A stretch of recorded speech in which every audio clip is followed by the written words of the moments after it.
ان کے لیے میں آسانی کے طور پہ نماز کی ترغیب کے اعتبار سے بتا دوں کہ میرے بھائیوں دن رات میں صرف 17 رکعتیں آپ پڑھ لیں تو کتابوں کے خدا نے ہمیں جو بتایا ہے نا، آپ کی پرسش کوئی نہیں ہوگی. صرف 17 رکعتیں، 2 فجر کی، 4 ظہر کی، 4 عصر کی، 3 مغرب کی، 4 عشاء کی. باقی سب نفلی باتیں آپ انہیں سنت مؤکدہ کہہ دیں، آپ انہیں وطر کہہ دیں، آپ نوافل کہہ دیں. جو اوبلیگیٹری نماز ہے نا، جس کی پرسش ہونی ہے، وہ 17 رکعتیں ہیں، جس پہ سنی شیعہ کا اجماع ہے. اس کی سپورٹ میں حدیث بخاری مسلم دونوں میں حدیث ہے. ایک دیہاتی شخص نبی علیہ السلام کے پاس آیا تو اس نے کہا یا رسول اللہ مجھے کوئی عمل بتائیں میں جنت میں چلا جاؤں. آپ نے فرمایا کہ اللہ تعالیٰ کے ساتھ کسی کو شریک نہ ٹھہراؤ، صرف اسی کی عبادت کرو، تم جنت میں داخل ہو جاؤ گے. 5 وقت کی فرض نماز کو قائم رکھو، فرض زکوٰۃ ادا کرو اور فرض روزے رکھو. حج اس وقت تک فرض نہیں ہوا تھا. یہ 4 باتیں آپ نے ارشاد فرمائی. شرک نہیں کرنا، شرک پہلی چیز ہے بھائی جی جس تو بچنا ہے. اس کے بعد نماز، فرض زکوٰۃ اور فرض روزے.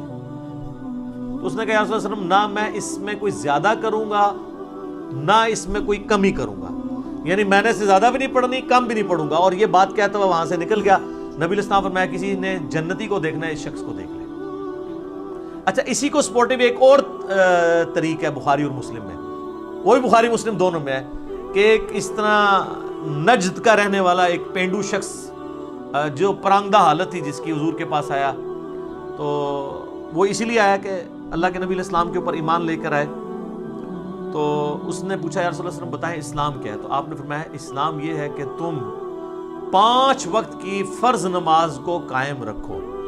اس نے کہا یا رسول اللہ فرض کے علاوہ بھی ہے کچھ؟ فرمایا ہاں نفل ہیں، وہ تمہاری مرضی، اگر پڑھنا چاہو تو پڑھ لو، نہیں پڑھنا چاہتے نہ پڑھو. اور یاد رکھیے گا احادیث میں سنت کی ٹرم یوز نہیں ہوتی ہے، یہ محدثین کی ٹرم ہے. سنتیں جو ہم مؤکدہ پڑھتے ہیں ان کو بھی نفل کہا جاتا ہے. نفل ان کہا جاتا ہے اضافی نماز. انفال مال غنیمت اضافی مال، نفل کا مطلب اضافی چیز ہے. پھر نبی علیہ السلام نے فرمایا کہ فرض زکوٰۃ ادا کرو. اس نے کہا رسول اللہ فرض زکوٰۃ وہ جو 2.5% ہے، اس کے علاوہ فرمایا اس کے علاوہ نفلی صدقات وہ تمہاری مرضی کر لو، نہیں کرنا چاہنا کرو. پھر آپ فرمایا فرض روزے رکھو رمضان کے. کہ رسول اللہ اور روزے؟ فرمایا وہ نفلی روزے ہیں تمہاری مرضی، منڈے کا، تھرسڈے کا، ایام 20 کے روزے جو بھی ہیں وہ رکھنا چاہو تمہاری مرضی ہے، لیکن فرض یہی ہے. تو اس نے کہا کہ اس رب کی قسم جس کے قبضے قدرت میں میری جان ہے، نہ میں اس میں کوئی زیادتی کروں گا، بس جتنا دسیا اس تو آگے نہیں، میں نہ اس میں کمی کروں گا. اور یہ وہ صحابہ کہتے ہیں یہ کہتا ہوا وہاں سے نکل گیا. تو آپ صلی اللہ علیہ وآلہ وسلم فرمایا کہ اگر یہ اپنی بات پہ قائم رہا تو یہ نجات پا گیا. یہ بالکل کلیئر کٹ ہے کہ فرض نماز آپ نے قائم رکھنی.